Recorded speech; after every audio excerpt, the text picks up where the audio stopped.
But yeah, regardless, I mean, I hope you guys have been sticking around. My apologies for the delay on getting this these videos out, but I do promise you we will have this on the road one day. You know, I'll look back at all the times that I procrastinated, and I will be like, why didn't I do this sooner? Miata, let's do it. Okay, hear me out. I get it. It's been equally as long as the last video from the video before that. It's been almost a year and I haven't uploaded anything.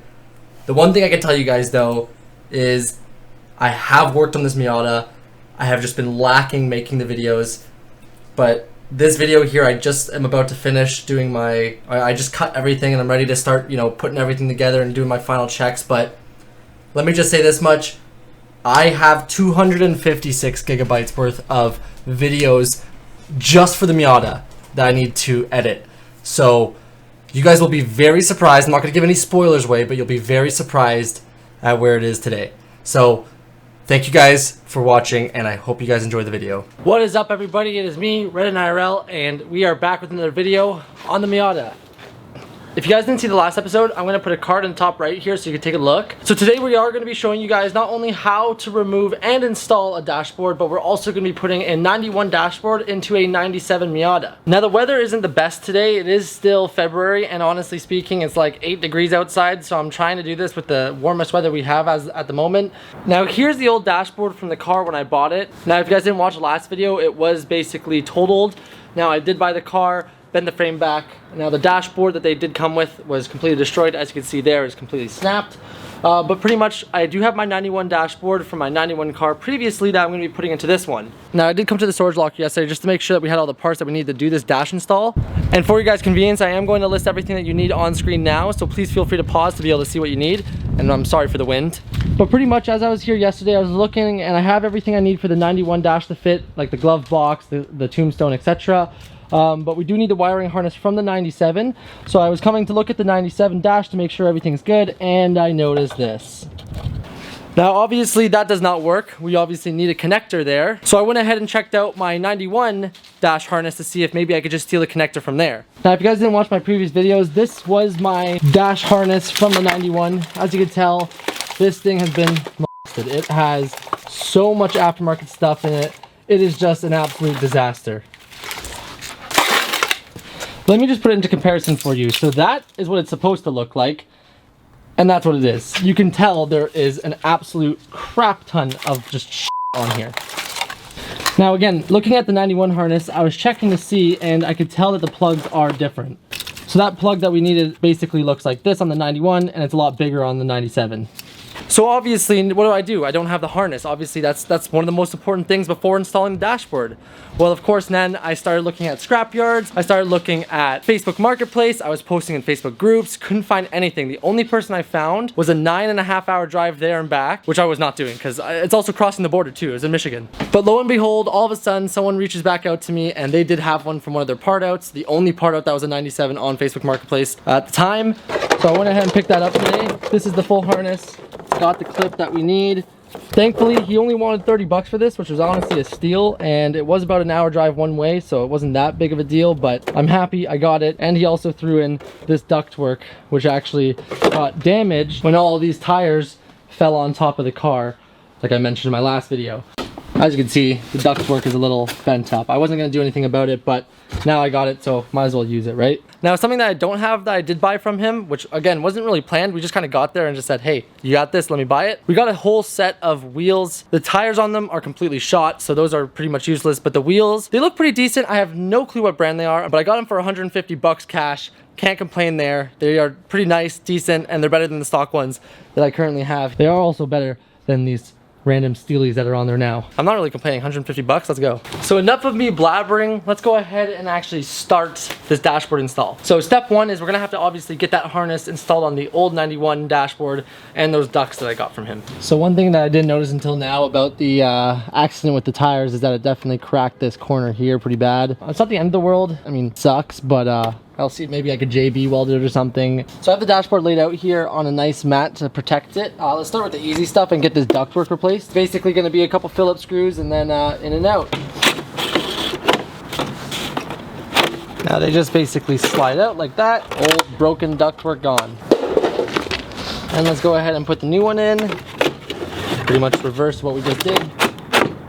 So I went ahead and set up the other dashboard over there. That way I have something to kind of resemble when I'm working on this. Now we're gonna start from the glove box side and go this way. These clips break pretty easily, so I might even just be zip tying it at this point. The camera's on the other side now. Pretty much first thing we're gonna start with is putting on this ground. So we're gonna remove this screw here that I thankfully left in.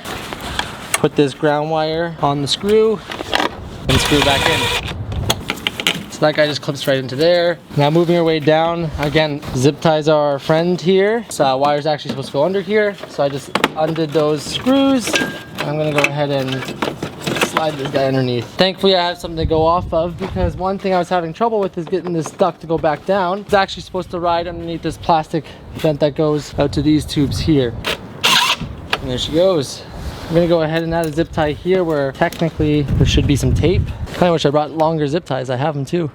These two wires here were taped up for some reason, and even the previous owner of the harness didn't even know why. But I believe these are for the dome light, so I'm just gonna send these guys down here so they're ready to go.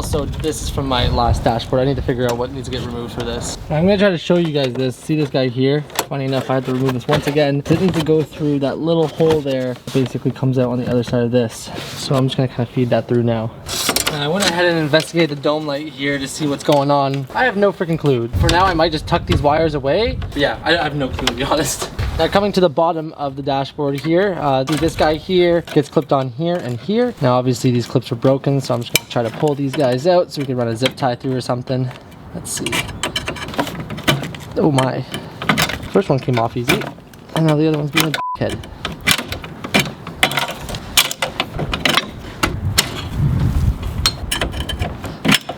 All right, let's see if maybe cutting it will work.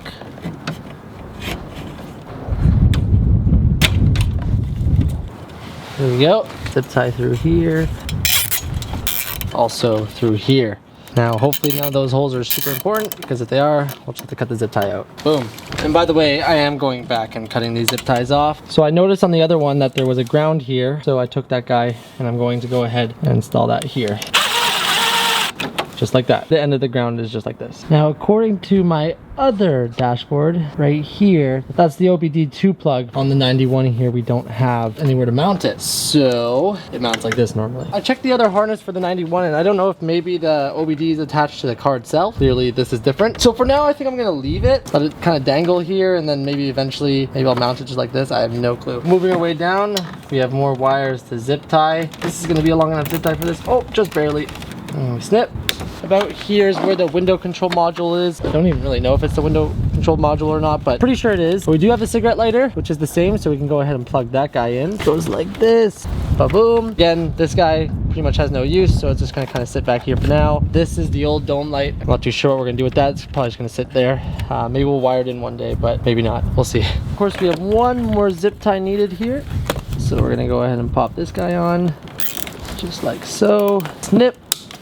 These guys are basically just hanging out here, and the last thing we have is this ground, which funny enough, both are snapped. So what I was talking about was obviously this is cut, and lo and behold, it doesn't want to come out. And then so I went to the 97 and it's the same thing. And funny enough, online when I was looking at a harness from eBay, they also said that this was cut. Clearly these bolts don't like to come out. I'm gonna try something else. I took this screw out that's right here, and I'm going to see if I could just cut this and kind of wrap it around. I don't have the proper fitting like that's currently used. Oh, actually, see, we are running out of daylight. But nonetheless, we're gonna try to get this done. I did buy a bunch of different connectors because I wasn't too sure which one we need. So what we're basically gonna do is strip this wire, connect it to one of the connectors, and then go off of this bolt instead of the one lower down. So I went ahead and stripped the wire, and now to put the connector on. So we got that electrical tape on there now from Dawn. Let's go ahead and mount it. There we go. That should be okay. I hope so, because I won't know until a long while from now, because I'm not gonna be starting the car for a while. Hello everyone, we are back with the Miata. Obviously it's the next day if you can't tell. And we have a special guest. Would you like to say hello? Hello. She's currently sitting in the bucket seat because it is cold. So yep, it's the next day and we are going to go back on work on the dashboard. So let me show you what we did so far. As you know, we have that window switch on the 97 dash. That obviously doesn't have a spot on the 91. I did some research yesterday and apparently people move it to this spot here. Now the other two spots have the illumination switch thingy. So we obviously are going to have to move the wiring harness to be able to bring that, or the mirror switch, over to the driver's side. So we're going to start doing that today.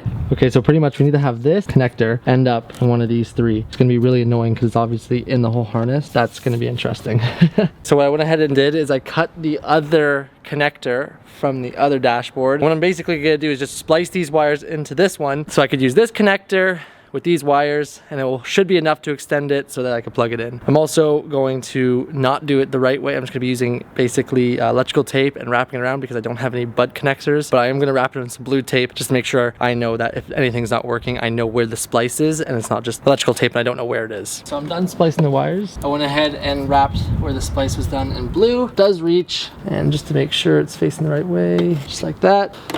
There we go. Bring this guy around and plug it in just like this. There we go. Now we also have the light adjustments. We'll go ahead and pop that guy in.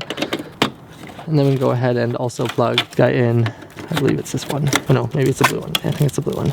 Just like that. We have these two. I don't know where they go, to be honest. There is normally this, which is just this random switch. So the black one does clip in. This literally does nothing. Like, there is no connectors in there. I'm not gonna put this in yet because it's not a super big concern of mine. And then in case I wanna put something there, because I believe you can put fog lights there, I'm gonna leave it open. I think we're good to go with the dash installation. I do wanna mention, on the 97 dash here, on the bar, you can see it's got like these, I don't know, these rounded, welded in pieces here and here. Now on the 97 dash, they don't have that. I am not too sure if that's gonna be a problem or not. So that's gonna be something that we're gonna kind of find out once we actually start. We're gonna get the actual car prep for the dashboard installation, so we can go ahead and start doing that. So as you guys know, the windshield's caved in, and Jesus Christ.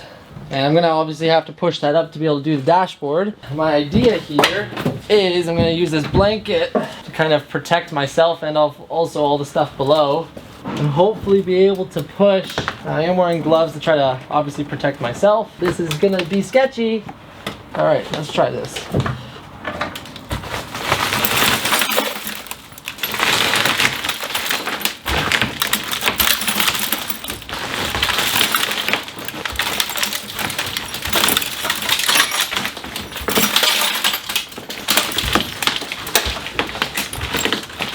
That might be okay. I mean, I think that should be enough to be able to install the dash. Now I'm gonna have to clean up all this glass and get it ready. It's sagged down again, which obviously is a problem. So, my next idea,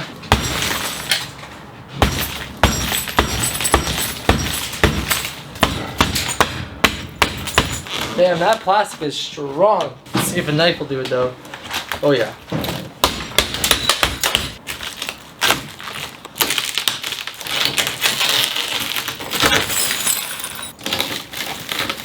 And there she goes.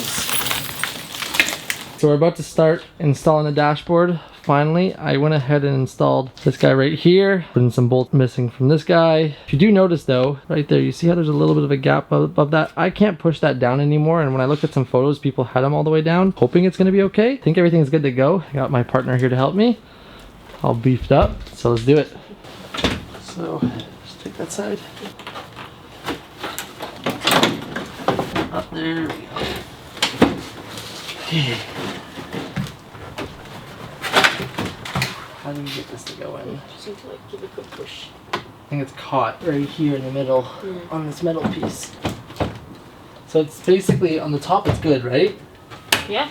Okay, so the dashboard's officially in the car. We went ahead and installed two 10mm bolts over here just to make sure, you know, everything's good. It took a little bit of finagling to kind of move it left and right. Unfortunately, because the door is right up against the wall on the other side, we can't technically install the screws on that side, but that's fine. We're gonna continue just trying to get the rest of it in. There's basically 4 screws in the center console here. There's gonna be 2 screws on each side of the actual transmission hump.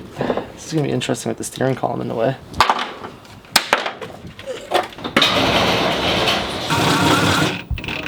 Technically for this top one, normally a pain in the ass because normally you have a windshield, but in our case we don't. Fortunately, I'm not going to show you guys how to do it without it because I don't want to. Long story short, it's best to use a wrench, but it can be done. So benefits of breaking your windshield, I guess. Better to disconnect these before you install it, but because I have access because the steering column's here, I can do this now. So pretty much I connected this blue one, and then there's this white one here, which is a little tricky to get to. Make sure you hear that click sound so you know it's actually in. So those two are now connected. Now over here under the glove box, there's a couple plugs that need to get plugged in. Just look for what fits. It's pretty straightforward. One's gonna get plugged into the HVAC. So hard to see. Ow. They're a little tricky to get in. Let's go. There we go. Oh, that's plugged in now. And then obviously, because we don't have the airbag, this is just getting dashed up in there somewhere. So these little two connectors from the glove box here get plugged into those two prongs right there. From what I searched up, it doesn't matter how they go in, so I'm just gonna go ahead and plug them in. So now this red wire here that's coming from below the dash just gets connected into your parking brake, just like so. There you go, and you're good to go. So the next thing we're gonna be doing is installing the actual hood latch. There's a 17mm bolt. We're gonna put it into this little hole, just like that pretty much. And then we're gonna tighten that bolt to basically sandwich it on the actual dashboard there. Alrighty, so now we're gonna be mounting the steering column. Ow, freaking hurt, just ripped my skin off. You have this plate here. We're gonna be sending our two 12mm bolts from the bottom through the plate, and it will be going into the dashboard frame. I'm not too sure how tricky this is gonna be, so I might be getting Zoe's help to help me hold it up. Also, the steering column is not straight, which is interesting. Can this turn? Oh, ow, that hurt. I might be able to do this myself. Let's find out. This is for all the people there who don't have a helping hand. I'm doing this for you.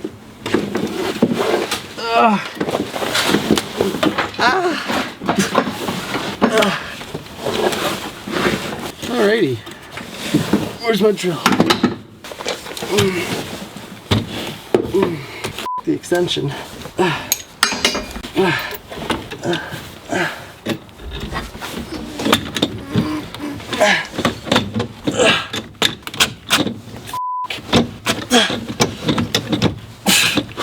Okay. So you don't want my help? Oh, why so tough?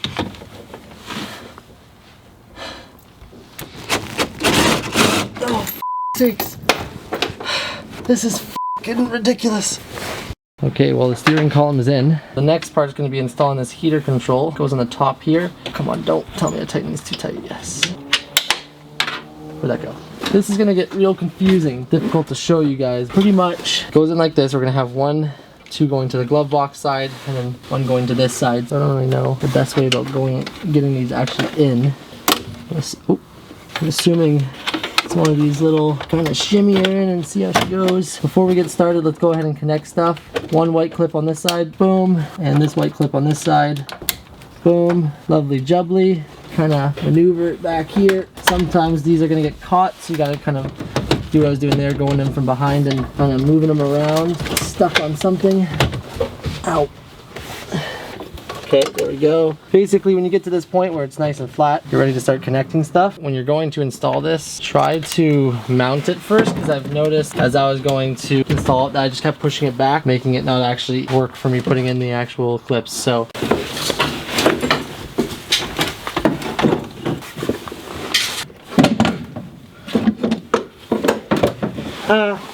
glass.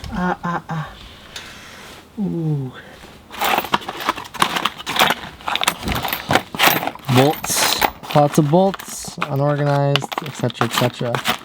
Pretty much what I'm doing here is I'm installing this little piece of metal that's been removed. That goes under the center console. Takes 2 Phillips screws. I don't remember keeping them, so now I'm searching to see if maybe there's something in here that works. We got one that worked. At least there's the one screw in there. There's literally screws everywhere. Use this one. So for the next part, we're going to skip doing the radio surround. Pretty much, long story short, radio surround gets plugged in with 2 white connectors, this cable for your antenna, and a ground. They're just basically a Phillips screw and then the connectors go in. These 2 mounting points that actually put the frame in. Again, we don't have a radio, so we're not gonna do that now. It comes to actually putting in your center console tombstone. There's 2 screws through the vent holes here. Need access. Taking those vents out is how you go about getting to those. Plugging in this connector to your hazard light and the pop-ups. Point, it just kind of clips in. You should have some clips that will go into these squares here. Get mounted onto the back side. But there's also this screw down here that you're gonna need access. And then your tombstone will be done. But again, we're gonna leave that out right now, so I'm just gonna wait till I have the radio. We're gonna go ahead and do the gauge cluster next. Got some Phillips screws here. I don't know, I have 2 gauge cluster things. There's some here that, oh. That's broken. I don't know what this is from. We have 2 more Phillips screws, another broken piece. This might be from the hood actually, the hood that goes over top of it. Gauge cluster, boom bada bing. Normally you don't have the steering wheel on, but I'm too lazy to take it off right now. So plug in this connector here, boop. Plug black cable over here, get it in. And then that white guy goes into, I don't know if this is the better way of doing this, but I don't even know if that's in. Kind of looks like it, but it looks like you can shove a bit more. Maybe I should do these ones last then. Come on, get out. There we go. Yeah, that has to be in. Gotta plug these guys back in. 1 and 2. Look at that, only 99,000 kilometers. 4 screws, and these guys screw in on the corners. As you can see, this one does not fit. You want to pass me the other one there? This is NA 755421. Let's see if this one will fit. Okay, okay. This one also doesn't fit. Like a glove. Pretty much what this means is these are 97 cluster hoods. Technically, because we're putting a 91 dash in, you need the 91 cluster hood. And I know why I accidentally bought this one, because the guy didn't know it was for 97 and I didn't know there was a difference. It was actually for 91 I needed. Now I have 2 97 ones that are both not gonna fit. Now I have to go source out a 91 hood. So that's great. So the next step is the glove box, but before we head to that, I do want to show you this. We did notice this got damaged. It's supposed to look like this, and unfortunately it got damaged in the process of tires falling on it. So maybe we're gonna have to figure out a fix, whether it's JB weld or I don't know, something. What that is the screw goes in from below to hold the actual hood over. Yeah, we'll get to that later, but now it's dashboard, or what dashboard? I mean, it's been dashboard time. It is glove box time. Pretty much, the glove box goes pretty straightforward. Most vehicles don't have shattered glass on the floor though, so that's also a benefit for those guys. As you can see, we have this metal rod here. Now this was bent as well in the process of tires. Pretty much what you gotta do is screw this little doodad into the bottoms. You have these hinges here and they're on both sides. You're gonna go ahead, keep those hinges open, not have wires in the way. Hinges open. Go ahead, latch it closed just like that. From below, you gotta pop those guys in and then screw the 2 Phillips screws into the holes. So what I'm doing is I'm feeling for the hinge, you know, where the hole is for the hinge, and then just hand twisting in the screw slightly just so it's there. Coming back with the drill. Ow! Putting the drill on it, sending her home. There we go. Glove box. At this point, I think we're pretty much done. Because to continue, I need to find the right hood. Obviously, when it goes to the actual wheel, pretty much the standard stuff. You're just putting on those little plastic pieces on the top and bottom. Pretty straightforward, couple screws. Same thing with the steering wheel. Standard steering wheel installation. No different from Miata to another car. I think at that point, we are good. Dashboard's in. Does it work? I don't know. I think what we're going to start doing next episode, getting this thing started. It's obviously a process. As much as I could just put the key in right now and turn it and go, I do want to make sure I do my check. The engine turnover, or crank rather, like change the fluid, check the gas tank, make sure it's not rusting. Quite a process to go for doing that, and then that way we can go ahead and test to make sure everything works, make sure all the electrical works with the dashboard before I go ahead and start buttoning everything up. Thank you all for watching. I hope you enjoyed. Make sure to check out our other episodes. I'll post some stuff on screen now, and yeah, thank you all, and we'll see you guys in the next one. Peace out.